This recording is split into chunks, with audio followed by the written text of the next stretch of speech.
Today, we're diving into the story of a fish you might not know, but trust me, it has one of the most fascinating and complex stories out there. It's a predator, it's a prize, and it's a massive puzzle for the modern food industry. So let's just get right to it. What makes a freshwater fish worth up to 30 euros a kilo? I mean, that's a serious price tag, putting it right up there with some premium saltwater fish. So what is the secret here? And this is where it gets really interesting. The Zander isn't just one thing. For chefs, it's an absolute dream to work with. Out in the wild, it's a top of the food chain hunter. But then, in places like Spain and Portugal, it's officially an invasive species, a major headache for local ecosystems. Right, so you have these wild contradictions. It's incredibly valuable, but also a potential threat. And all of that has earned it this amazing nickname, white gold. Today, we're going to unpack exactly how it got that title. The story of the Zander's value, its gold status, really begins in one place, the kitchen. Chefs across Europe absolutely love this fish, and for a few very specific reasons that just blow its competition out of the water.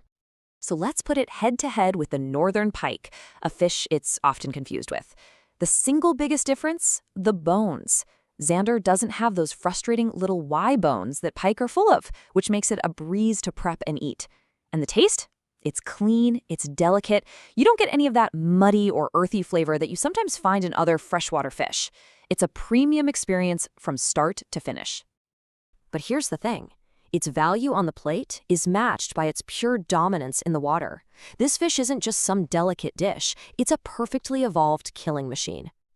And you can see that predatory design right here. Its body is what's called fusiform. Basically, it's shaped like a torpedo, built for pure speed. It's got that huge mouth with sharp canine teeth right at the front for grabbing prey. Even its skin is rough, like sandpaper. All these things make it an incredibly efficient hunter, which is exactly why it can become such a threat when it's introduced to new waters. So what's its secret weapon? It's this, the tapetum lucidum.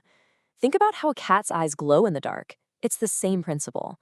This layer in the back of its eye basically acts like built-in night vision goggles.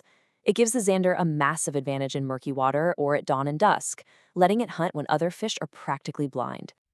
So you've got this amazing fish that chefs adore, and it's no surprise that the commercial demand is through the roof. This has kicked off a genuine gold rush in the world of aquaculture. And the scale of this boom is just staggering. Look at this number. 5 times. In just the last 10 years, the amount of Zander produced on farms has quintupled. This isn't slow and steady growth, folks. This is a flat-out explosion, all driven by the market's hunger for white gold. This chart really lays it all out. You can see the climb, then a little dip in 2021, but then bam, a massive rebound to a record high in 2023, nearly 4,800 tons. The industry is pedal to the metal trying to meet demand. But there's a huge catch. Because for all its value, for all that demand, the Zander is an absolute nightmare to farm. It turns out this apex predator doesn't really like being tamed. And this number right here, this is what keeps fish farmers up at night. Less than 20%. Think about that. Out of every 100 tiny Zander larvae that hatch, more than 80 of them won't survive. It's a huge loss, right at the very start. And it's the single biggest problem holding the entire industry back. So why is the survival rate so bad? Well, 2 big reasons. First, they are cannibals. Yup, the moment one larva is even slightly bigger than its siblings, it'll just eat them. And second, they are incredibly picky eaters. As babies, they need expensive live feed, which just sends the costs of farming them through the roof.